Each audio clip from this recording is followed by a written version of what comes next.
This is WNCT 9 on your side, News at 5. The big story of the day is the potential for snow. I know I could feel the temperatures dropping outside on my way to work today, and the drop in temperatures with precipitation means the roads could be slick this weekend. But Jerry, the predictions for snow, what's happening right now? It's interesting because it's not just the temperatures at the surface we're looking at, it's temperatures above the surface. That's where all the complication comes in anytime you have a winter storm that you're trying to forecast. This is our hour-by-hour forecast model, and notice that most of us are above the freezing mark at the moment. So it's going to take a little time before we get cold enough to create any widespread issues, but that could very well happen later tonight. As we put the clock along into motion, notice this transition zone, this pink shaded area. We're going to be watching this closely over the next 12 to 24 hours. By 8 o'clock tonight, maybe some snow developing up around Nash, Edgecombe into Halifax County, probably starting out more as rain, maybe eventually becoming a period of freezing rain very late tonight into early Saturday morning for the southern and eastern counties. As we head throughout the day, the potential for winter mix, and notice how the cold air just continues to filter in. So even in areas that start out initially as rain, by day's end, snow will be a definite possibility. Now, we've cut back on some of the snowfall projections, mainly because of that freezing rain potential near the start of this event. The best chance for higher snow totals will be in our far northern counties, but there is an increasing chance of some significant icing problems with this storm as well. And obviously that's going to lead to a lot of widespread travel concerns. Now, coming up, we'll get much more specific hour by hour and county by county. The longest running newscast in the East starts now. We will get back to weather in a minute, but first, a developing story out of South Florida.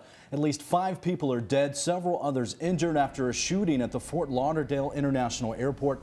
Multiple agencies are investigating the incident that happened shortly before 1 this afternoon. A suspect is in custody. We'll have more details throughout the newscast. Good afternoon, everyone. I'm Ken Watling. And I'm Angela Green. Thanks so much for joining us. Turning back to the big story impacting our area, the potential for snow this weekend. And the conditions are forcing our state to scale back on inauguration festivities for our new governor. This morning, Roy Cooper took a break from those events to talk about how state agencies are preparing for the impending winter storm.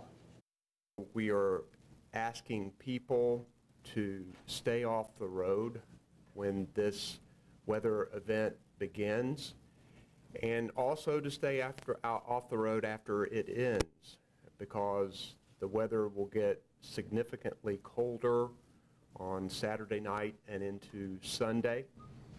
Cooper also issued a state of emergency for all 100 counties in North Carolina, and the National Guard is on standby. And speaking of preparations, right now in Onslow County, the Emergency Operations Center is bustling with activity ahead of Winter Storm Helena. Yeah, the EOC is closely monitoring the situation throughout the county, but has not yet been activated. When it is, though, the center will be staffed for 24 hours during the storm, and workers are standing by. The director says he's mostly concerned about ice accumulation on the roads and power lines, and in the event of power outages, the county will open a shelter at Jacksonville Commons Middle School. If we got into a situation where we're going to have more ice, then we probably would stand a limited activation of our Emergency Operations Center. In those situations, you know, we would basically be here to help answer any questions, be able to respond, working with DOT. In Pitt County, the Emergency Operations Center is up and running, but not 24/7 just yet. Officials will keep an eye on conditions and have people on standby. The team says they learned a lot this fall from flooding left by Hurricane Matthew and are confident they'll be able to handle whatever comes their way. And of course, DOT officials are warning you to stay off the roads as ice can make for a dangerous situation. But if you have to drive, WNCT's Zora Stevenson is live in Greenville with some tips to help you out. Zora. Despite all of the warnings, thousands of people are going to take to the streets in the next few days. Troopers say they're going to respond to hundreds of calls, whether it be cars going into ditches or wrecks. If you have to be on the roads, there are some things you can do to prevent or eliminate that skidding. If you feel your car starting to go out of control, you want to immediately take your foot off of the brake and do not press that gas pedal. When it comes to your hands, you want to go the opposite way of the skid. For example, if you're skidding to the right, put that steering wheel all the way to the left. And it's really hard to remember these things in a crisis situation. So the biggest thing that I can put in your guys' head is look the way you want to go. If you want to go left, look that way and your hands should follow. Now, another thing, slow down. Just because the speed limit says 25, you may want to go below that. And the best way to avoid all of this, just stay at home this weekend. Live in Greenville, Zora Stevenson, 9 on your side. All right, some good tips there. Thanks, Zora. And hospitals see a lot of weather-related injuries during this time of the year. Here's a reminder of some things that may sound like common sense, but are sure to keep you safe. First, if you have to walk around outside, anticipate ice. What might appear to be wet pavement may be black ice, so be cautious. Also, be aware of your surroundings. Look up for falling snow or ice and wear proper footwear with heavy treading and a flat bottom that will allow you to place your entire foot on the surface of the ground. If you have flight plans this weekend, make sure you check for delays and cancellations before you head to the airport. Right now, Raleigh-Durham International Airport is keeping an eye on the changing conditions. The airport is already preparing plans for staffing and equipment to try to keep disruptions to operations at a minimum. Many employees will work 12-hour shifts, including snow removal teams, emergency crews, and parking and transportation workers. The snow crews will work to clear runways and taxiways. They're also hitting the roads, parking lots, and sidewalks to respond to any slick spots. Our goal is to have at least one runway open and operating at all times so that airlines may operate flights as conditions permit. Now, up to 4 inches, we'll be doing clearing. After 4 inches of snow, we will transition to a stack and haul operation. Airline schedules can change quickly. We checked in with Pitt Greenville Airport and others in our area. They're monitoring conditions, reporting cancellations already for tonight. And if your flight is still on, allow plenty of time to get there because the roads are expected to be bad. Yesterday, we showed you the mad rush to the grocery store for last-minute food items, but that wasn't the last stop for most people. We checked in with local hardware stores about some important items to stock up on. Lowe's hardware specialist Tyler Rouse says the most popular items are snow shovels and road rock salt. At his store and many others around, they are sold out. But he says another important item that could save your house is pipe insulation. You put the pipe insulation around the pipe, and that helps prevent it from freezing or cracking. If that were to happen, then you could have water underneath the house, and that would be unsettling for the foundation. That's why when you asked me before, is there anything else?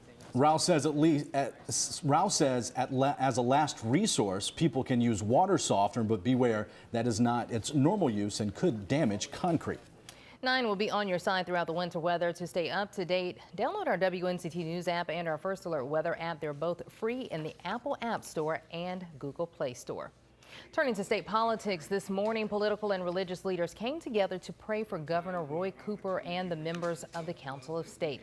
Leaders also talked about creating messages of harmony, especially following such a divisive political year. We pray for all of our leaders to work for the common good, for the healing of divisiveness, for reconciliation and mutuality, for the capacity to wisely compromise and to cooperate. Cooper will deliver a public inauguration message tomorrow morning on television. Winter weather is on the way, and we are not alone. Yes, several states are under state of emergencies. We'll tell you how the snow is impacting people across the United States. That's after your complete First Alert forecast. And what counties are going to see snow, which counties are going to see snow and ice, and more importantly, when is the storm system going to clear out for good? We've got the answer to all those questions coming up in your First Alert forecast next.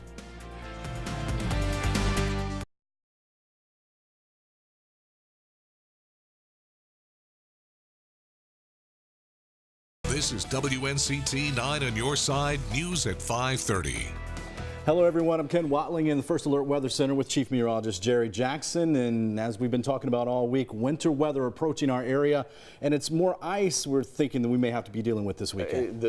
Every new model run we get in gets a little warmer and a little warmer aloft, not at the surface, but the air aloft. And that's critical in taking the transition zone where we see more sleet and freezing rain a little bit farther and farther to the south now. Let's get started and show you what's happening. You can see the hour-by-hour forecast. Most of us are still well above the freezing mark at this hour. That'll begin to change first across our northwestern counties later tonight. So areas like Rocky Mount, Roanoke Rapids, by mid to late evening, you'll have the best potential for transitioning over perhaps into some true snowfall. This pink shaded area is more of a transition zone, and then you get into more rain and perhaps some patches of freezing rain that will overspread, especially our southern and eastern counties later tonight during the first part of the day tomorrow. And notice how that transition zone just stays in place for hours on end and then late in the day, everyone begins a final transition over into a final snow flurry as the system pulls out of here. So with each new model run, it's looking like our snow projection is going to be a little less, but still the potential for several inches of snow in our far northern counties, and the icing potential continues to increase, especially the farther south you go. In fact, these numbers we will be revising over the next few minutes, so stay tuned for our full First Alert forecast for the very latest. The longest running newscast in the East starts now. I have authorized that a state of emergency be issued for all 100 counties to make sure that we have all of the assets on the ready and things that we need. As the winter storm approaches, we're making sure you are ready. Good evening, I'm Ken Watling. Thanks for joining us. Katie Harden has the night off. We are now just hours away from the winter storm moving into eastern North Carolina. WNCT's Tamara Scott joined thousands of others as they prepared for the storm. And Tamara, what did you see out there today? Well, it was more like what I didn't find out here. I stopped at multiple places and everywhere seemed to be out of the #1 necessity, rock salt. While at a local Lowe's, I ran into others who also had a hard time finding what they need. One hardware expert says they have already seen hundreds of people asking for rock salt, but he says that's not the only thing they're sold out of. Snow shovels are also gone. He says it's important to remember other necessities like a window or door insulation kit to keep out cold temperatures from your home. Now, don't forget to keep you and your family warm too. That means big jackets, warm socks, and nobody likes the cold ears or hands, right? Although many stores may be running out of things, it's never too late to stock up. Live in Greenville, Tamara Scott, 9 on your side. Tamara, thank you. The message from leaders across our state on this Friday night, stay home. However, if you must absolutely travel, Highway Patrol troopers say drive slow and allow extra time to get to your destination. Several state and local crews will be out and about, so always look out for those equipment trucks. If the power goes out and traffic lights are down, act as if it is a four-way stop. And as always, have an emergency kit stored in your vehicle. As the temperatures drop, many people will turn up the heaters and light fires to stay warm. Firefighters say this could increase the chance of house fires. WNCT's Elizabeth Tu has more on what you should know to keep your loved ones safe. Some of the culprits for winter fires are heating items found inside your home, and fire officials say one of the biggest ones, space heaters like these. About 900 portable heater fires happen in homes each year. Fire officials say you shouldn't place the kerosene heaters any closer than 36 inches to combustible materials like couches, curtains, or beds. That's because they can ignite at temperatures close to 400 degrees, and most kerosene heaters put off much higher temperatures. Another concern is the carbon monoxide put out by heating devices. Fire officials say you should have CO2 detectors and should inspect your smoke detector to ensure it works properly before the winter storm. But to lower the risk or the possibilities of having a fire, have your heater checked out. Be sure you have clean filters, and we want you to change your filters in your HVAC units. Also, never refuel a kerosene heating device indoors and make sure it's cooled down first. Also, only use K1 kerosene. Coming up at 6, I'll have more on ways you can heat and warm your home this winter without putting yourself at risk for fires. And on Zoe County, Elizabeth Tu, 9 on your side. For most people, pets are members of our family, so when winter comes around, we want to keep them warm too. But not all pet owners think that way, using heating lamps or light bulbs to keep animals warm. Pitt County Emergency Management says you need to treat them like any electrical source and make sure your wiring is updated and the heating source is at least 3 feet away from anything that can catch fire. All About Dog Houses says if you don't want to use a heating lamp, try heated dog beds or pads. If you don't use electricity, try putting the doghouse inside a garage, insulate the doghouse, or put some sort of door on the doghouse. The weather is also forcing big changes to Governor Roy Cooper's inauguration events. The formal swearing-in ceremony for the governor and council of state was moved up to this afternoon. It was originally scheduled for tomorrow, but Cooper will now deliver his inauguration address tomorrow morning. The parade was also canceled for tomorrow. One event not impacted the governor's inaugural ball. The Junior League is prepping a weather contingency plan and getting the word out to everyone that despite the snow, the ball will go on. And remember, you can keep track of all the winter weather in your area and across the state, plus the latest closings. Just head to our website or download the First Alert weather app. We continue to follow a developing story out of Fort Lauderdale, Florida, where authorities say at least 5 people are dead and several others injured in a shooting at the airport there. It left the Fort Lauderdale airport at a standstill. Kenneth Craig has the latest on the situation. Shot fire at deputies downstairs. Police scrambled to the scene after shots were fired at Florida's Fort Lauderdale airport. Airplanes were evacuated, leaving crowds huddled on the tarmac, clutching their belongings. We have a subject with gunshot to the head. The incident occurred at baggage claim in Terminal 2, which includes Delta and Air Canada. Florida Senator Bill Nelson was briefed in Washington. It happened in the area where people bunch up in the baggage claim area. The suspect is in custody and has been identified as Esteban Santiago Ruiz. A Broward County official says he arrived with a gun checked in his bag, went into the bathroom to load it, then started shooting. When we apprehended him, the subject was arrested without incident. Eyewitness Mark Lea saw the gunman open fire. He was not targeting anyone. He was just randomly shooting. He was like walking through the woods, and he was just picking off things like target practice. About an hour later, passengers were streaming back inside when another panic broke out from a different direction. People ran across the tarmac from the airport garage after reports of more gunfire. Groups took shelter behind cars while police searched the garage roof. In the meantime, the entire airport was closed to traffic. Kenneth Craig, CBS News. New tonight, a judge denies bonds for the 4 people reportedly involved in the beating of a disabled man in Chicago. The crime was all captured on Facebook Live.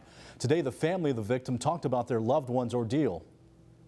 Trying to stick together as a family. I'm just happy he's home. Yeah.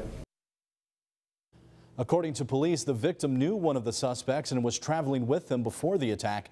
Investigators believe the 4 people attacked him partially because of his race and mental disability. The family says the victim is doing as well as he can be expected. They are asking for privacy.